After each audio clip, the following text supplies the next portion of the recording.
This is Suspicious Minds with Wade Durbin and Burl Tuttle. All right, here we are. We are rolling. We are in the show. Oh, it started already. Yep. Yeah, just then. Yeah, just when when I said it was going to start rolling, I just went ahead and did it. Always catches me by surprise. Yeah, I know. Yeah, just what's weird is you think there's going to be it's going to count down. Right. It doesn't. I should count us down. I should count us into the show. It's just like a large beeping sound or something, just what I should do is just have something back a truck up as I'm starting to roll. Then you'll know. Then put it in park when we start going. Then you'll know. Yeah. All right. Well, there you go. Hey, welcome back. This is Suspicious Minds, and I'm talking with Wade Durbin. And, of course, you are Burl Tuttle. That's correct. Yep. And, man, we kind of got a little bit of a treat today. We're discussing the 1971 live recording at Boston Gardens. Yeah, yeah. Is it Gardens or just Garden? I believe it is the Boston Garden is what it's called. I think originally it was supposed to be, am I going to spoil a thing if I say this really quick? But it was Madison Square Garden originally. Oh. Did you know that? I did not know that. What? Would you believe? Already? Yeah, God damn it, I should have saved that one. So anyway, okay, so it is Boston Garden then. So there we go. Now we know a thing. Yeah, I guess if it was like Boston Gardens, it sounds like a place that would have a really good spring roll. Yeah, of course. Yeah. And who knows? Maybe they did. They could have. I'm very popular back in the early 70s. I have never been, and it no longer exists. So, it's entirely possible. We'll never know. We'll never know. If those walls could talk. Indeed. Yeah. But the show was recorded on November the 10th, 1971 at Boston Garden, also known as The Garden, for those in the know. As far as the origin of this recording, I believe that it was probably on the bootleg circuit for a number of years. Got an official release January of 2022 from the Memphis Recording Service label as a live album, and I have not seen the actual hard copy close up, but I've seen pictures of it online, and it's nice. It's kind of bound like a hardcover book, and there's lots of candid photos from that night and descriptions and whatnot. It's a great looking package. Yeah, absolutely. I agree. And it kind of struck me because having just seen the movie about Elvis that came out, I was really interested to go back and see if there were any old live recordings, and then kind of stumbled across this, not knowing that it was coming out. And yeah, it just happened to be there. And I think they probably did time it to come out around the time of the movie. So what do they call it? Like a black tornado? Something like that? Yeah, the name of the album is Like a Black Tornado. There you go. Which... Yep. Kind of, I'm thinking stealing a little bit from Rudy Ray Moore there, but that's okay. That's okay. We'll let it slide. Yeah, that's fine. Okay. If you're going to steal from somebody's plate, Rudy Ray Moore, man. Yeah, steal from the best. Steal from the best. Steal from the best for sure. So, yeah, pretty interesting recording because it kind of comes between, it's almost like smack dab in the middle between That's the Way It Is and then MSG, which was done in, was it 70, late 72? 72, I believe. I don't know what time of year it was, but, being a year removed from the Boston set, that sounds about right. Yeah, I would say, I think it was summer of 72. And then That's the Way It Is was, I want to say summer of 70, right? Mm-hmm. So right. This being, kind of right in the middle of those two. So kind of seeing this progression from one thing to the other. The one thing this does suffer from, and I know we'll talk about it, is it wasn't really meant to be a live recording. It's just off the board. Mm-hmm. So it's literally a cassette tape somebody stuck in. So it's just what their mix was at the time. They didn't really, they've done a little bit to it to kind of sweeten it up. Mm-hmm. But for the most part, no overdubs, nothing of that sort happened to it. So it's pretty interesting from that respect to see, just what the sound engineers were definitely hearing this, but just how good everybody was at that time, coming in and whatnot. A few times they're not, but some mistakes, there's some brush strokes still, but.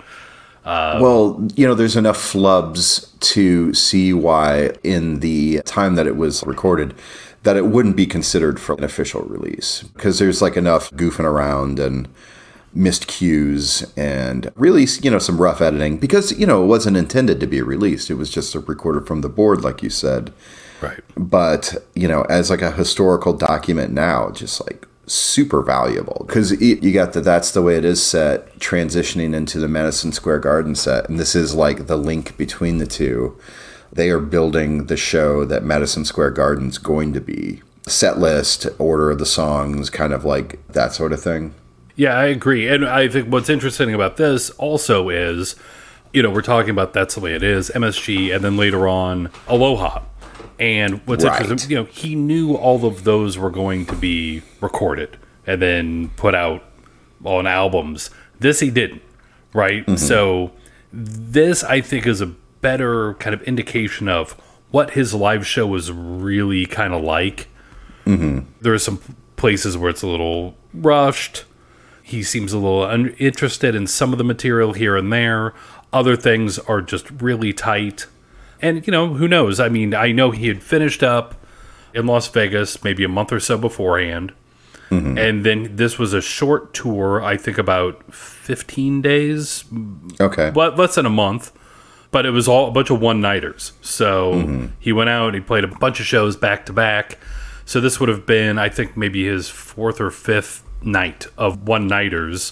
Mm-hmm. So I'm not going to say he was road weary at this point, but I think it's kind of what his show would be like when he's been at it X amount of days in a row. So Sure. And then also it's just interesting to listen to an Elvis set where the pressure is sort of off of him.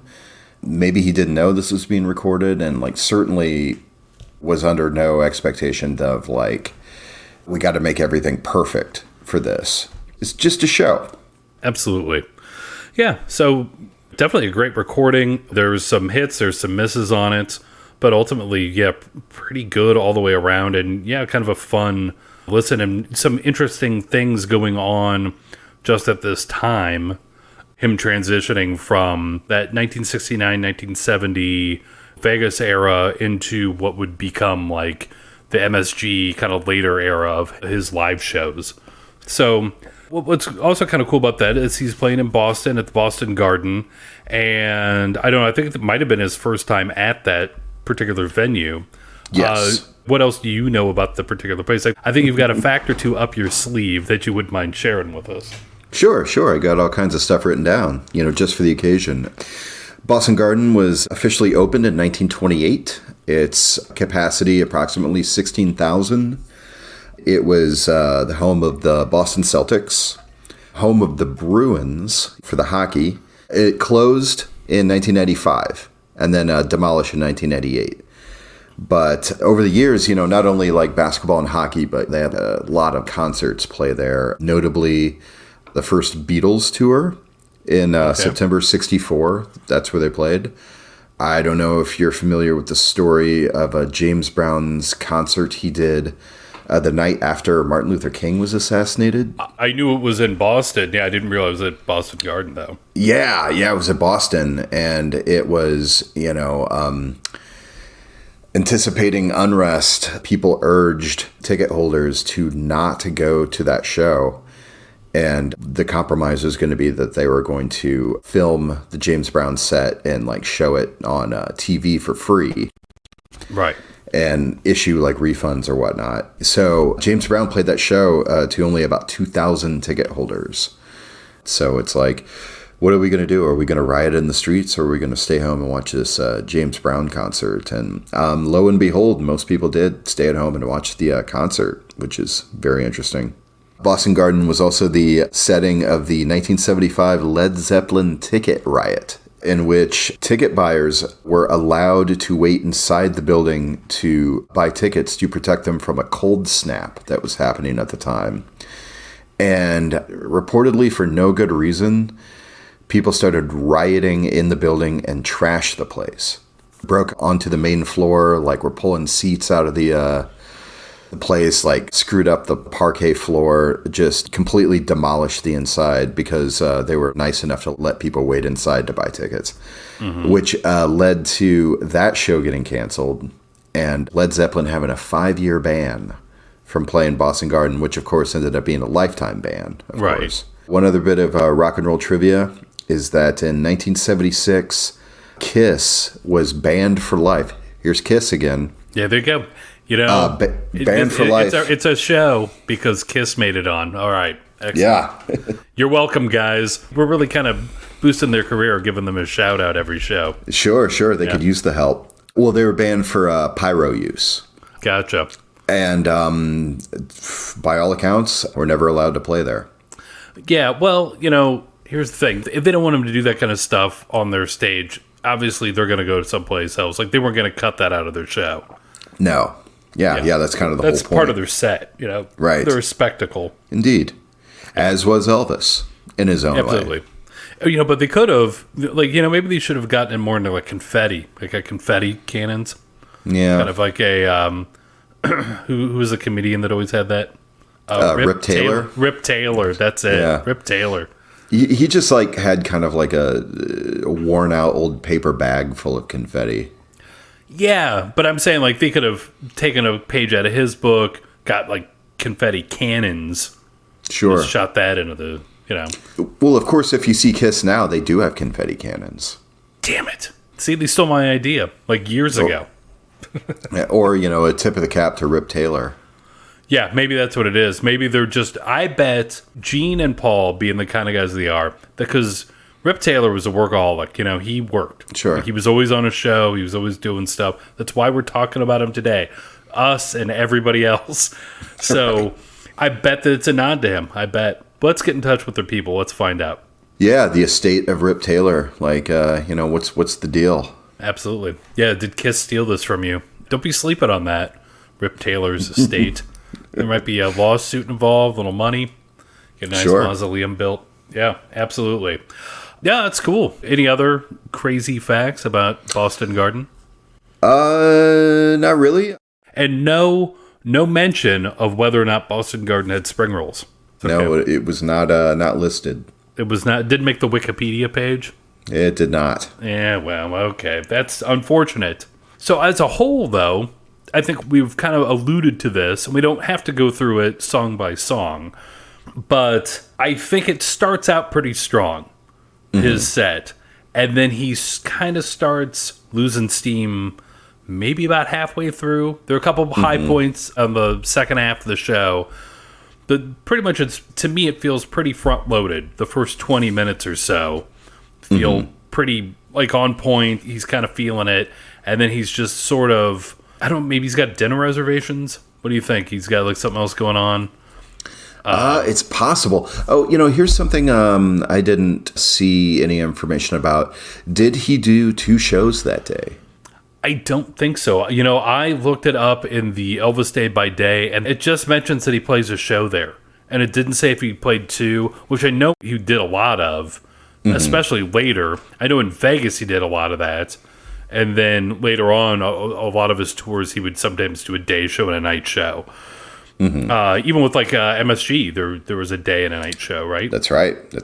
Yeah. So, and even, well, I guess with Aloha, it was a warm-up show. Was that the day before, or was that earlier that day? I believe that was the day before, right?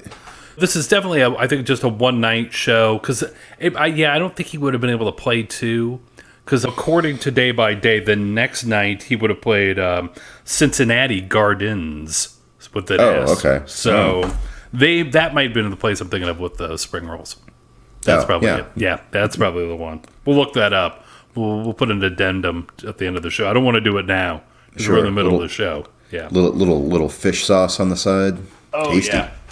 Yeah, some sort of, like, reddish dipping sauce, like maybe a sweet chili sauce, something like that. Sure. Yeah, that works. Maybe some chopped up peanuts or something in there.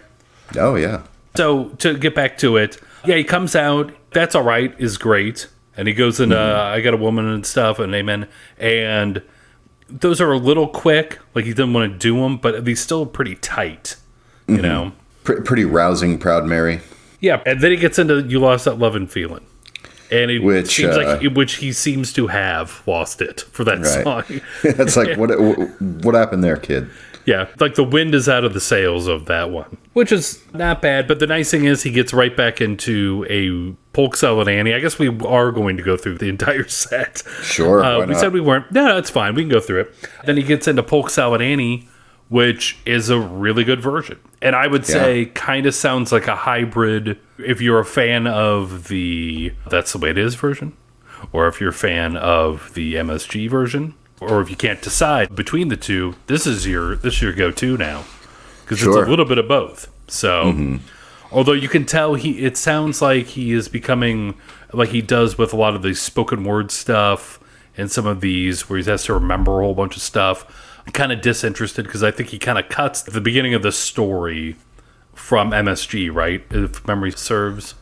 Well, I don't think he does that, does he?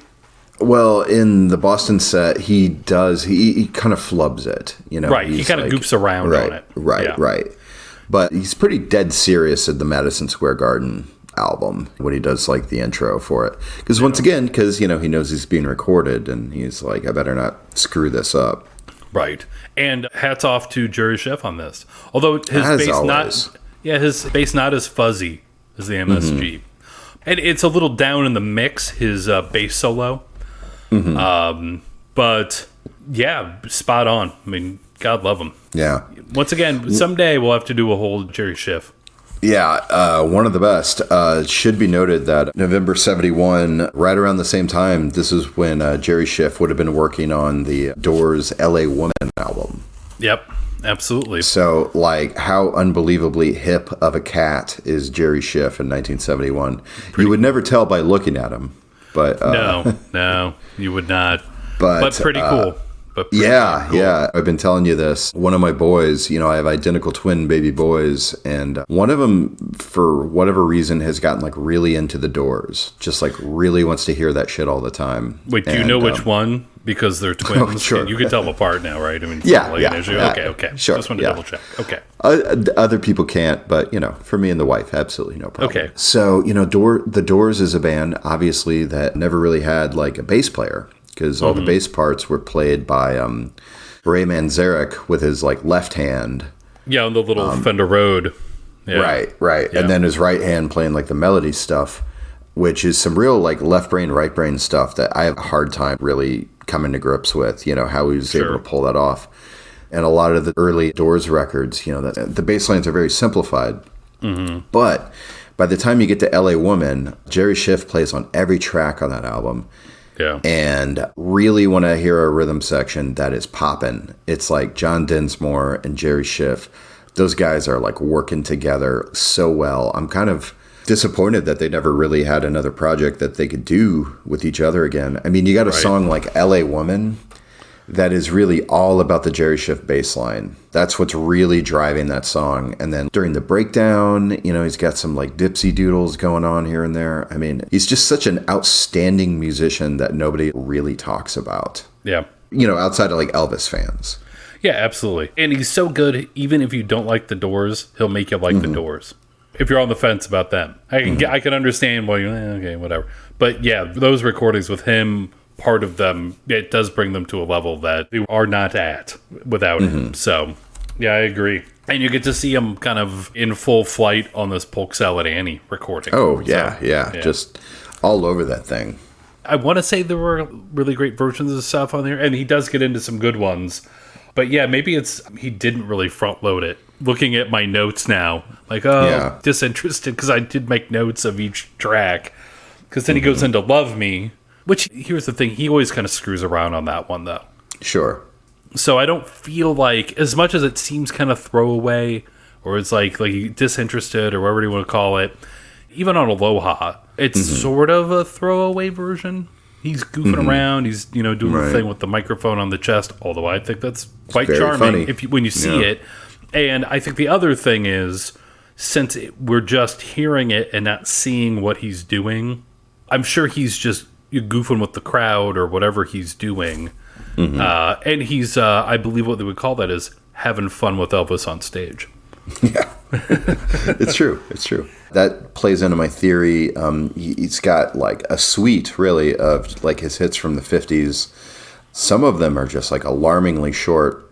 Blue Suede Shoes clocks in at 1:13. Yeah. So, I mean, that's as cursory of a rendition as you're ever going to hear. But that's the thing, though. It's like he's not taking it seriously. He's not, like, putting his all into it because the pop culture from 15 years ago, and this is cyclical, is always the least hip thing you can do. Right. You know, like, what was 2022? What was popular 15 years ago? I don't know. Probably a bunch of shit that, like, people are, like, laughing at now. Year would that have been? 2007? Yeah. I don't know. Should we look up what was popular back then? Was it Friends? Was that still a thing then? Ah, God. I think people like know. that again. People Sure. like that now. Well, you know, it's, I think the nostalgia cycle kicks in at like 20 years. Right. You know, so, I mean, God forbid there's probably some aging millennials out there that are like really all about whatever happened in 2002, which, once again, not even really on my radar what was going on then. I don't know. I'm going to tell you right now, Rihanna's Umbrella. Oh, that's 2002? No, that's 2007. Oh, okay. So that's still good. So I don't know. Yeah. I think if that came on right now, I think you'd start dancing. It's a banger. Yeah, it's still good. But okay, yeah. Here's my example of like what was hip in 2002, like Sam Raimi's Spider-Man. Okay, yeah. And then you got that Spider-Man picture that came out like whenever it did, and it's like, hey, all this Sam Raimi Spider-Man crap in there, you know? Yeah, I know what you're saying. I don't know. I guess I think you're right. I think there is something to be said for the 15-year, 20-year cycle, especially the 25-year cycle. Oh, Thinking sure. of 25 years. Is that the silver anniversary? Is that the golden anniversary? I think it's silver, right? Silver. Yeah. Yeah. Yeah, because, I mean, like, all kinds of stuff that was, like, unanimously heralded as crap hits that, like, 20-year, 25-year cycle, and then it's the rose-colored glasses from here on out. People who know me can't get me to shut up about all these, like, Woodstock 99 documentaries that are, like, coming out. You know, there's no band more reviled 20 years ago than, like, your Limp Bizkit and stuff like that. They didn't age well. Well, you know, I read stuff online and there's all this praise for them now. It's like, oh yeah, well, you know, that stuff really was actually good. Something a little closer to you, it's like how much Led Zeppelin was dismissed by critics in their day. And all that stuff. Right. And all that stuff is like universally accepted as rock and roll classics now. No, I agree. There's something to be said for Led Zeppelin, man. They rock, man. Yeah, you're right. People did not care for them when they were. Well, I think they did. They were the biggest band in the world at one point. But, Sure. you know, it's kind of a love-hate thing. Right. But, you know, like a Rolling Stone critic would give all their albums like a 1.5 or whatever. Sure, right. Yeah, I agree. Same thing with Black Sabbath. And they were wrong about them, too. Why we read Rolling Stone magazine anymore? I don't know. I don't subscribe to that rag. Yeah. Cream, man. Cream magazine, that's where it was at. Yeah. 2 E's. That was... Right. They knew what was what. Trouser Press. There's a magazine for you. There you go. I think, you know, do you have to ask for that one? Is it behind the counter in the brown paper? Yeah. Yeah, Yes. okay, that's what I thought. Okay, all right. But long way around, that's my explanation for why his 50s hits are just kind of like included as an afterthought. And he does do a little bit of gospel in this one. He always does include a little bit because he does like the Amen and then How Great Thou Art. Mm-hmm. He does that on this. And, that's the one it kind of cuts off, right? Right. And a lot of the editing on this is pretty choppy. And I was like, what's that all about? Because How Great Thou Art kind of cuts off in the middle, and then it's just a really rough edit into introductions of the band members, which also gets a little bit cut off. And it's because somebody had to flip the tape. So once again, it's recorded on a cassette. I don't know, back then in 71, did they have the 90-minute ones? That's a good question. I doubt it. Yeah, I don't know if it would have been as needed. Yeah, but it was a 30-minute. It was a 60-minute tape. Mm-hmm. Yeah, I don't know. Because you could have caught pretty much the entire show. Well, no, because what does it clock in at? It's right around 50 minutes, right? It's like 57 something. Okay, all right. So a little bit longer than I thought. But yeah, I mean, He's definitely, it's one thing I will say about his live recordings, and this may just be because they know his sets were about that long, but yeah, about an hour, a little bit less than that, but then obviously something that's easily cut onto like two sides of an album. Because that was a constraint of the day. So none of this like double album, Bruce Springsteen era, 4-hour concert kind of thing. So, right. Because, people had stuff to do. Yeah, I guess go home, pick up some of that new Tab diet drink that people are talking about. Sure. Yep, drink that stuff. So he does the thing, and then he does the new song, the I'm Leaving song. Yeah, and by all accounts, maybe this is the only live recording of that song in existence. Ooh, you might be right. Because even a year later, he wasn't doing that live anymore. He'd moved on to other tunes, like better songs. But they do it well. They do a very good version of it. They do, because, they're all pros. And I think it's the single at the time, one of the singles he has out at the time, where it was a new song. So he's probably very interested in it, trying to push that, getting people to buy the new single and all that stuff. So he didn't screw around on that one too much. So I think he cracks a joke right beforehand. Right. To be honest, like listening to it a couple times, I don't think their performance goes particularly well. I don't think Elvis is really feeling it. I think that the number of la la la's and whoa whoa who's in it is outrageous, to be honest. I mean, it does have a lot of those. It does have a lot. And it's like somebody fell asleep on the job. It's like, some of these la la la's should be words, and some of these whoa whoa who's should be words. You just can't have 80% of a song being that. And I detected a little bit of frustration in Elvis when the song was done, because you hear him, he's not really speaking into the mic, but you can hear the mic pick it up, where he just like looks back at the band and goes, bridge. Oh, I did hear that, yeah. Yeah, to signal like Bridge Over Troubled Water, which is one that worked like every time. It's like something that Elvis could really like sink his teeth into. Listening to his version of Bridge Over Troubled Water, I obviously am familiar with the Simon and Garfunkel original, but I had to go back and like listen to it. I'm like, you know what? Let me check this out. And I don't know about you. I've always been Team Garfunkel, like all the way. Okay. I think Simon is doing the heavy lifting in that group, though. And and really quick, I want to go back to the thing you had said, that a song can't be 80% fa la la's or whoa whoa who's. And I do present to you Deck the Halls, It's a Christmas song. I'm not a big fan of it, but apparently you can be that many fa la la's, because it's mostly that. So, but now to get back to it, so Garfunkel and Simon, I got nothing against Garfunkel. I'm not anti-Garfunkel. He just didn't write the tunes, Yeah. So, or play the guitar. He was just sort of there as the accompaniment. So, but he had the hair. Did have some good hair. He had some good 60s hair. And really, like, let's face it, the voice on that kid, Art Garfunkel, voice of an angel. And here's what I gathered from listening to the original version over Elvis's, is how deliberately Art Garfunkel starts the song. He starts the song at like an intensity level of like 1.5, because you gotta build that sucker. And by the time it reaches the crescendo, then you're at 10. But the thing is, like, Elvis doesn't have a 1.5 level in his singing vocabulary. Right. So Elvis kind of starts Bridge Over Troubled Water at like a 7 and builds towards that 10. It's not as dynamic by nature of that. I'm not criticizing Elvis's version. I mean, it's a flawless vocal, and you can tell he's feeling it. This he is definitely feels that one. Right. Yeah. We're going to say probably the best song on there out of the bunch. Do they do a better song? Polk Salad's pretty good. Yeah. But this one, I think, this is the one I think he's feeling the most. I mean, yeah, it could be the emotional highlight of this set. Because after that, he does I Can't Stop Loving You, which is always pretty good. But I don't know. Could be.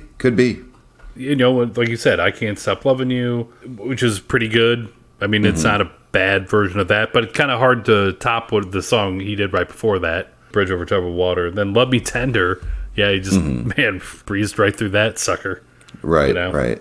He's contractually obligated to play that one, and just I think so. I get. Is there a lot? Is that on pretty much every live So it's not on Elvis on Stage. It is on That's the Way It Is. And it's on this. I'm almost positive it's on MSG. Yes, it definitely is. It's in Aloha. Right. Yeah. So there you go. So he was not always contractually obligated to do it, but I think he felt contractually obligated to do it later. One of his biggest hits. I mean, one of his signature songs, you know? Yeah, absolutely. Right. And one that he apparently didn't really care to do all that much. But also being mindful to, give the people what they want. Right. But that's the thing. I mean, he's out there to do it for the fans, but then sometimes he's like, but, I did it. I did the song you wanted to hear. So, and then Suspicious Minds, man. He's just goofing around through the whole thing. And then wraps it up with Funny All Time Slips Away, Can't Help Falling in Love, kind of like your standard ending. If you were a concert goer in like 1971, I mean, what more could you ask for from Elvis? Yeah, and when we're saying he's kind of like goofing around, there are points in each of these songs where he's doing them. They're not horrible. Some of them he seems a little disinterested in, but then most of them are highlights. Even Suspicious Minds, part of it's pretty good, but then he starts goofing around. But I think that's just what he did. He's putting on a show. Mm-hmm. And yeah, like we said, that doesn't necessarily translate to just hearing it. If you're seeing it, you kind of get maybe the joke. It's kind of why Having Fun with Elvis was on stage. What was it called again? Having Fun with Elvis on Stage, right? Yeah, but that's it. Yeah. Right. Yeah. Elvis acting goofy on stage didn't work because you're not seeing it. It's like a visual. He's in front of people. He's putting on giant sunglasses and like dancing around or whatever, doing karate. If he's doing that for 5 minutes and you're just hearing it, it doesn't translate as well. But no, I think this is a really cool sort of snapshot of the like Cro-Magnon to Homo sapien kind of thing. Like you see this evolutionary thing of his live show. It kind of is that. Sure. And, it's like all of his goofing around and stuff. Like, I don't read it as like contempt of his audience. Like, you fools paid to see this. I'm going to put forth minimal effort. I see it as like he's comfortable on stage and he's comfortable enough with his audience. Like, let's have some fun with this. It's not super serious. We're here to have a good time. And part of that includes me also having a good time. So I could understand in the time that it happened, it would never even be considered for a proper release because they would have been like, oh, there's a flub here, there's a dumb joke here, he's obviously clowning around here. It's not salvageable, but as a document of what the live Elvis experience was, definitely. So since we touched on it a little bit before this, maybe we should talk about, this 1971. Like what else, just to put it in context of what was going on at that time. I think you've dug deep, you've done some research. Sure. You've got some factoids, I guess, is what we could call them. Do you want to come up with a name for this segment? Yeah. Good question. Like looking back with Wade. Right. The Wade back machine. Oh, there you go. Yeah, let's take a trip in the Wade back machine to 1971. And tell us a little about what was going on back then. Well, this is incredibly odd. On November the 10th, 1971, is also the date that Frank Zappa's 200 Motels was released. Whoa. Hey, pretty cool. So, one for the adults, one for the kids. Also appearing in theaters, if you were to travel down to your local bijou, you could expect to see such films as Fiddler on the Roof. Hey. Is that the Zero Mestel? Yes. Okay, all right, good. Okay, that's the one you want to see. Right. And Clint Eastwood's directorial debut, Play Misty for Me, in theaters at the time. Yeah. Wow. Nice. And also, They Call Me Trinity, if you're a fan of those kind of silly westerns with Terrence Hill, which I am. Yeah, absolutely. Play Misty for Me, that's Sandra Locke is in that, right? She in that? No. I don't believe so, actually. That's a good question, who's in that. But I've seen that one, I want to say, like, semi-recently. That's a weird one, man. Play Misty for Me? Play Misty for Me is a crazy film. Right. Yeah. And spoilers, ends with Clint Eastwood solving his problems by just punching that lady in the jaw, and she falls over the railing into the ocean and dies. It's like, why didn't you do that earlier, man? A happy ending. Right. Yeah. Like, this lady's causing you so many problems. Yeah.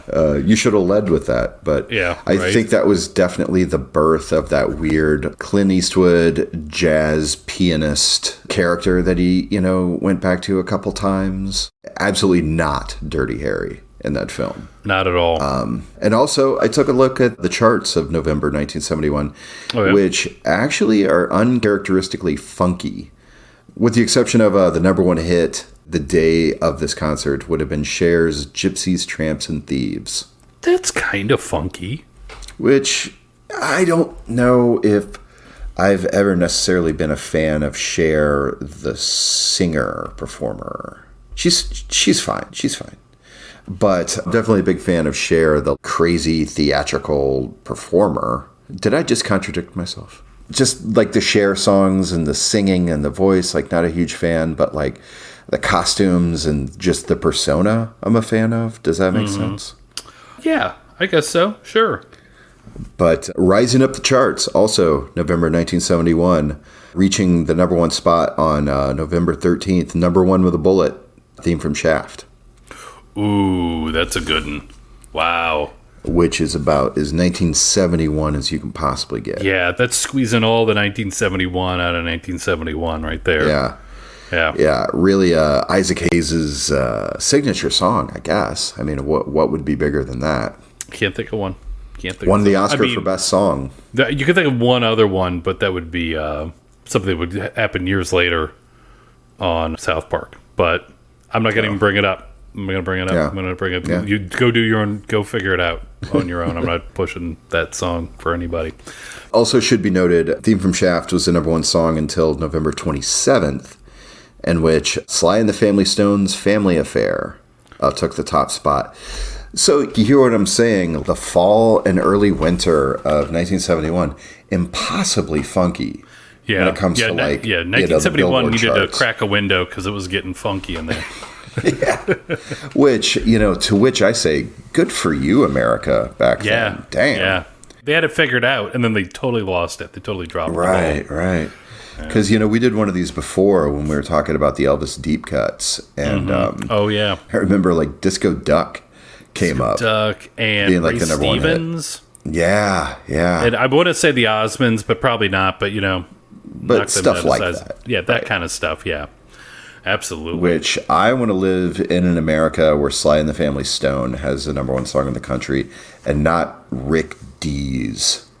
Yeah, definitely. Yeah. I know what you're going to say. You don't say it. Don't say it. Okay. Yeah. All right. Yeah. Awesome. So we kind of gone through some of that. So maybe it might be time for another installment of Would You Believe? Oh, brother. Okay. You can All skip right. it if you want. Okay. No. Hit me. Okay. I'm really bad at these. Okay. I know. I love them. So the kind of interstitial music that they use when they introduce the band and all this stuff. Now, that's a real song, right? Mm-hmm. Do you know it? Do you know the song? It's called I'm Coming Home, Baby. That song. It was originally, it's a jazz tune. So here's the thing. So it's a jazz song. It was originally, I don't remember who wrote it, but the original version was like the Dave Bailey Quintet. And then Mel Torme did it famously. But here's the Would You Believe? So would you believe that the lyrics that were added to this song later, it was originally an instrumental, were written by a writer for Schoolhouse Rock named Bob Dorough, who wrote the song 3 is the Magic Number. Would you believe? I'm going to, since that's so convincing, I'm going to say yes, I believe that. That is true. That's true. Yeah. Oh, man. All right. Yeah, man. Nailed one. All right. So far, so good. Excellent. All right. Yeah. Let's see. So another thing. So you were taking into the whole Boston Garden thing. And this I found really kind of cool. So Boston Garden. So there's a guy, you'll probably know who this is, Ben Burt. Do you know who that is? Oh, sure. Yeah. Okay, so Ben Burt famously did all the sound effects, or a lot of the sound effects are like the lightsabers and the blasters and all this stuff. And he's an East Coast guy, kind of grew up in like north central New York, this and that.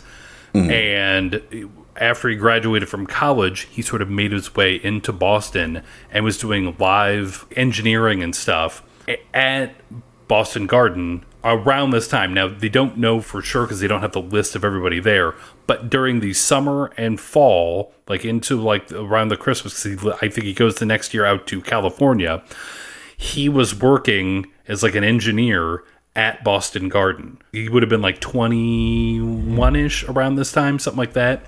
Mm-hmm. And so Ben Burt, who worked on Star Wars, probably worked on the recording of this, like setting up mics and stuff for all this. Would you believe? I'm going to say I do believe that, because if you made all that stuff up, that's kind of insane. And it is insane because I did make all of that crap up.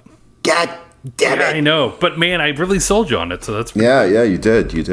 I trusted you. God damn it. So another thing, a few things kind of interesting happened on this tour, because I think this is the 5th day of the tour.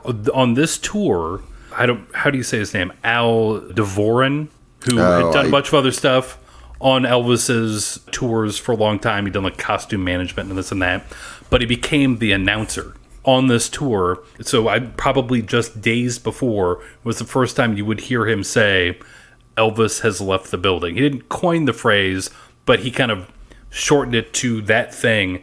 And so would you believe that this was the tour where they put him on and made him the official announcer for Elvis? Would you believe? I'm a very trusting soul, so I'm going to once again say yes, I do believe that. It's true. It's true. Yes. True. So what am I at, 2 for 3 today? So far, we've got, I think, just one more. I had another one, and I don't know where I put it, because I wrote another one down. But here's another one. So this is an interesting thing, that this is the only show that Elvis ever performed in Boston. And there's a particular reason for this. And I found this out kind of by accident, because I didn't know why, because I was like, that seems weird. So apparently, I think we all know that Colonel Tom Parker is a little racist, right? Sure. Yeah. But particularly against the Irish people of Irish descent. Did not like the Irish.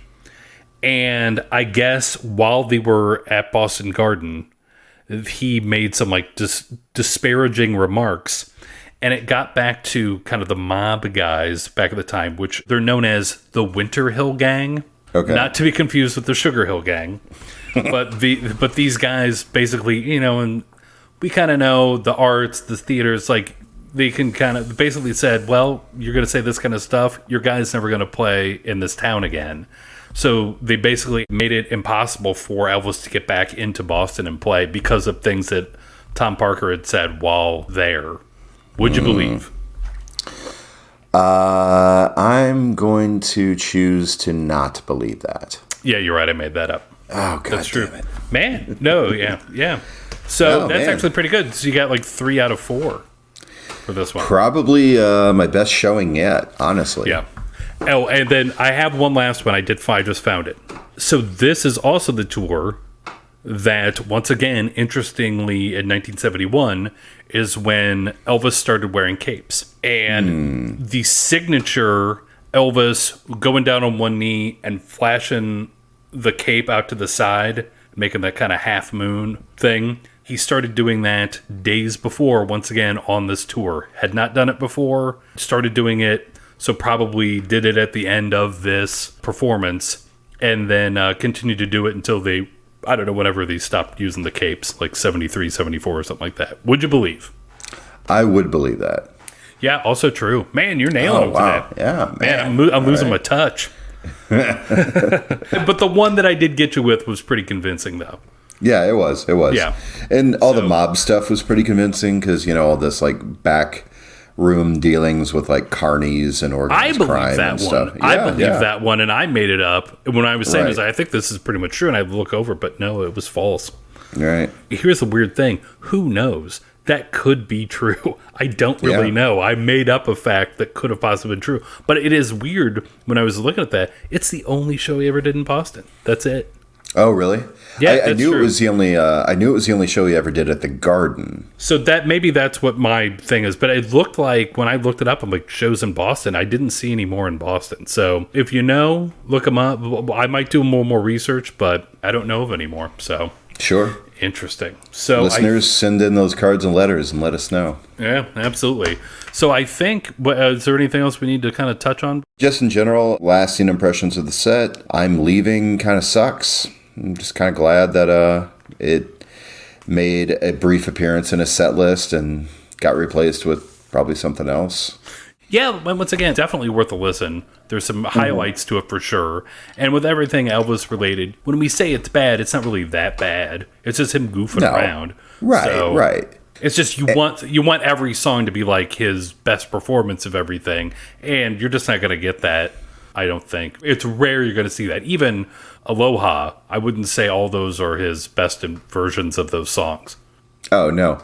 And really, if you're somebody that buys hard copies of albums and stuff and you enjoy CDs, I would definitely recommend picking up the package, the actual album itself, the Like a Black Tornado. It looks great. I'm sure it'll look great on your shelf. Looks like a little hardcover book, lots of cool photos. Or if you're like me and you don't have a lot of money to throw around, you can just listen to that shit on YouTube. Which is what I did too. That's what I did. It's there in its entirety. It's not on Spotify or anything. I couldn't find it on there, but it's not on there. There's several streams on YouTube. Just hook it up to a Bluetooth speaker and you're golden. Yeah, the thing is, I think the Bluetooth speakers, I wouldn't put it on like a super nice quality because you're going to hear all the flaws. Bluetooth speaker kind of cover that up a little bit, Sure. Maybe some earbuds. But yeah, I think that kind of wraps up this episode a little bit. So before we get going here, I think we just got to mention a couple things. First of all, thank you everyone for listening. I know a lot of people listened to our last podcast, which was on the Elvis biopic that's out right now still. So if you haven't seen that, go check that out. They might be streaming now, is it? Do you know? I don't believe so. I did see that it's hitting the drive-ins pretty hardcore, cool. Late summer. So, which 2 hour and 40-minute, somewhat dour biopic doesn't necessarily seem like the best drive-in fare, but who am I to judge? Yeah, I don't know. If you bring snacks, it might kind of brighten it up. Oh, man. Some of those drive-ins have really good burgers and little pizzas and stuff. Yeah. Sounds like a party to me, really. Yeah, let's go. I'm ready. Maybe this weekend. Have you got plans coming up this weekend? No, I don't. Yeah. Yeah, let's do it. Yeah, absolutely. And, if you do ever want to drop us a line, you can do that at suspiciousmindspodcast77@gmail.com. And if your fingers aren't so tired from typing all that stuff in and emailing us, or you just want to save the time from the get-go and maybe shoot us a text or call and leave a message, also fun. You can do that at 773-389-4276. So feel free to do that. And wait, where else are they going to find us? The world of social media, if you still do that Facebook thing, you can find us at Suspicious Minds Podcast with Wade and Burl. And the and is one of those little and signs. I know that's quite a mouthful, but I'm sure if you put in your searcher Suspicious Minds POD, the rest will probably pop up. It's the only one on there. Or you can find us at Instagram at Suspicious Minds Podcast, just all one word. It's a really fun account. We got a lot of, we get tons of new followers every day. I don't really understand quite why that is, but we have a lot of fun on there, and I am very grateful for all the people that have found us on there and want to follow all the silly things we do. New photos fairly regularly. I don't know when I get to it. Yeah, in between listings of LA Woman with your kid. Oh, jeez. Yeah, I know. I tell you, I'm really getting to know that record. Yeah, I know. I heard you talk about it earlier. It's like, really, he knows way too much about this. Yeah, he's really sat down and picked apart that rhythm section.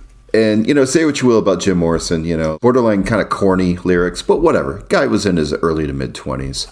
Yeah, but fine. One thing you can't take away from those old Doors records is the musicianship, which is just stellar. My Doors MVP is probably John Densmore, because that guy is just a master. Yeah, I think we went a little far afield, but yeah, we did, as always. Yeah, we got. Do you want to bring up Kiss again? I don't know. We don't have to, but if right. we did, we already did. So yeah, check them out too. Check them out online. Check out the pyrotechniques and go and check them out and see about their confetti cannons. I want to see if that's what's going on. And once the again, end of the road tour is still happening. It's been going on for like 3 years. That road's never going to end, man. They're going to milk that. One of them is going to have to drop dead. But even still, I don't think that's going to stop them. No, probably not. They'll come up with like a robot Paul Stanley here eventually. I promise you, Gene Simmons has like an understudy already ready to go. Yeah, I'm shocked that they don't like just Skype in and then still charge people like full ticket price for that. Right. Yeah, because I would see that. I could see them doing that. Sure. I would totally do that. All right. Well, I think that kind of wraps it up. And once again, all I can say is just, thanks for listening to the show. See you on the next episode. Yeah, we're about to really start kicking in with some season 2 business coming up. So get ready for that. Oh, we are? We're going to start doing that? Okay, cool. Yeah. Let's hope so. All right. Talk to you next time. All right. I am Wade. And I am Burl. All right. See ya.